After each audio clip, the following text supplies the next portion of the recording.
وَلَا تَقُولُوا لِمَن يُقْتَلُ فِي سَبِيلِ اللَّهِ اموات، اور مت کہا کرو ان لوگوں کو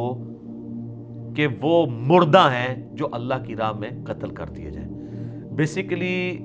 یہ غزوہ بدر سے پہلے آیات نازل ہوئی ہیں، اور غزوہ بدر باقاعدہ مارکہ پہلا ہے، اس سے پہلے چھوٹے چھوٹے مارکے ہوئے لیکن اصل مارکہ بدر کا ہے۔ اب جہاد اور قتال کے لیے صحابہ کرام کو اللہ تعالیٰ تیار کر رہا ہے، تو پہلے ہی ذہن سازی ہو رہی ہے کہ اللہ کی راہ میں جو مارا جائے نا اسے مردہ نہیں سمجھنا۔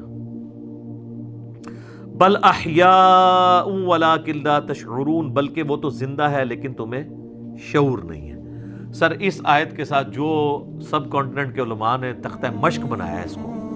اور اس سے انہوں نے کہا جی بزرگ زندہ ہیں وہ مرتے ہی نہیں ہیں،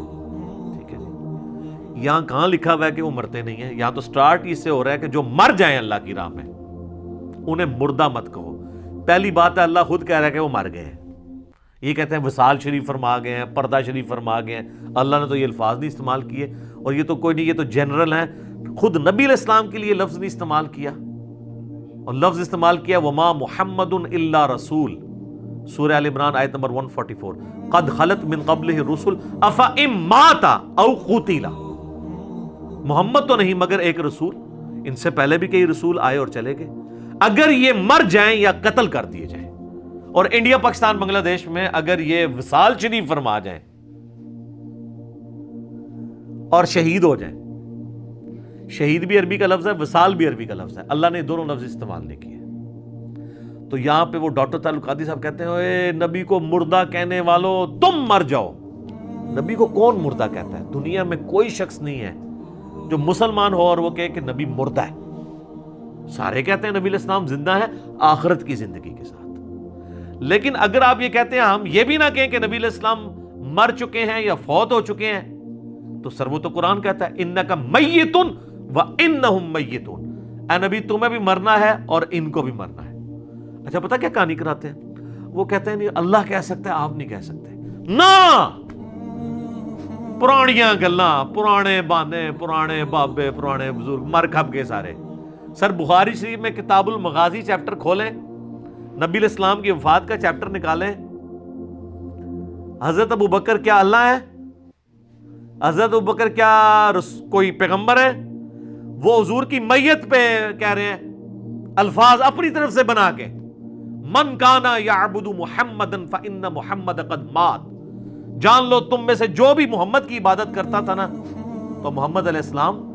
مر چکے ہیں۔ ومن کان یعبد اللہ فإن اللہ حی لا یموت، اور جو کہ اللہ کی عبادت کرتا تھا، کرتا ہے یا کرتا رہے گا،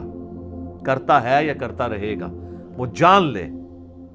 کہ اللہ تعالیٰ کو کبھی موت نہیں آئے گی، وہ ہمیشہ زندہ رہنے والا ہے۔ تو حضرت ابوبکر صدیق نے تو خود بولا ہے کہ محمد مر چکے ہیں، ان کو کسی نے نہیں کہا کہ آپ یہ کہیں کہ نبی علیہ السلام وصال فرما گئے ہیں، آپ یہ نہ کہیں کہ محمد مر چکے ہیں، آپ فرمائیں پردہ فرما گئے ہیں، آخرت میں زندہ ہے، بالکل زندہ ہے، وہ تو اسی خطبے میں موجود ہے کہ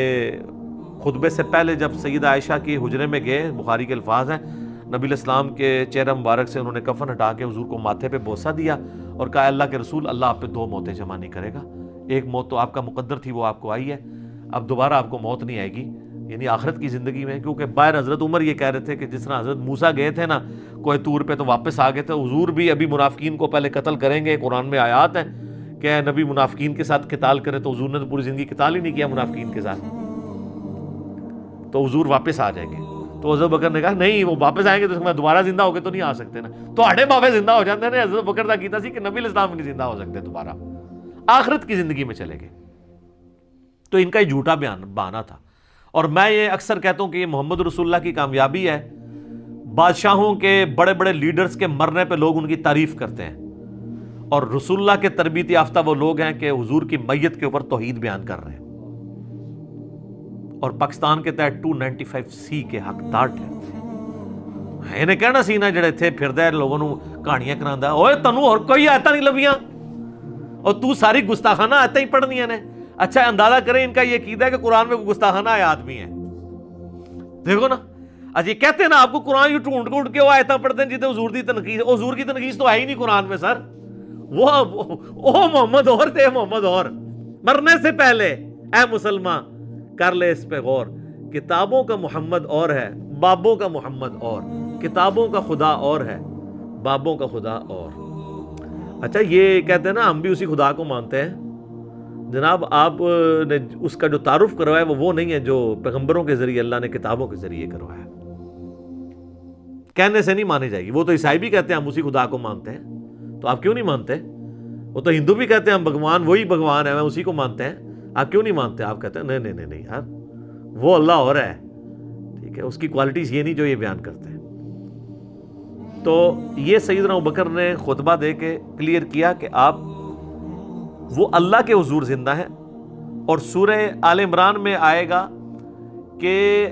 جو اللہ کی راہ میں مار دیے جائیں وہ مردہ نہیں ہے، اللہ کے حضور وہ زندہ ہیں، اور اللہ تعالیٰ ان کو رزق بھی دیتا ہے، لیکن ساتھ ہے وَلَٰكِن لَا تَشْعُرُونَ، لیکن تمہیں ان کا شعور نہیں ہے۔ یہ جو میں نے رسول اللہ کی آخری وصیت مفلر لکھا ہے نا، اس میں آیات النبی بھی کلیئر کیا ہے، اس کے آخری صفحے پہ میں نے آیت آل عمران کی کوٹ بھی کی ہے، 169 ہے، وَلَا تَحْسَبَنَّ الَّذِينَ قُتِلُوا فِي سَبِيلِ اللَّهِ أَمْوَاتًا۔ یہ آل عمران میں غزوہ احد کے کانٹیکسٹ میں نازل ہوئی تھی کہ اکثر انصار مدینہ میں کوئی گھر نہیں بچا تھا جہاں کوئی میت نہ ہو، تو اللہ نے کہا گمان بھی نہ کبھی کرنا کہ جو اللہ کی راہ میں مارے گئے ہیں وہ مر گئے ہیں، بل احیاء عند ربہم یرزقون، بلکہ وہ اللہ کے حضور زندہ ہیں۔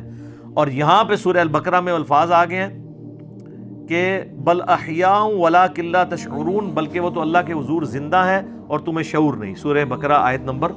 154۔ اللہ کہہ رہا ہے تمہیں شعور نہیں ہے، آپ کہہ رہے ہو زندہ ہے، تو زندہ بندے کو مانگ سکنے ہیں، یہ وہ زندگی ہے ہی نہیں ہے۔ دنیا کی زندگی کے لیے پروٹوکول جو ہے سانس ہے، قبر کی زندگی کے لیے سانس پروٹوکول نہیں ہے۔ حیات النبی پہ میں نے ڈیٹیل لیکچر دیا ہے، مسئلہ 5 وہ آپ دیکھیں، اور وفات النبی پہ بھی لیکچر دیا ہے 163۔ اب وہ 2 گھنٹے کی گفتگو ہے، دونوں 2 گھنٹے کی گفتگو ہے، میں یہاں ریپیٹ نہیں کر سکتا، اس کو اسی کے اوپر کنکلوڈ کرتے ہیں۔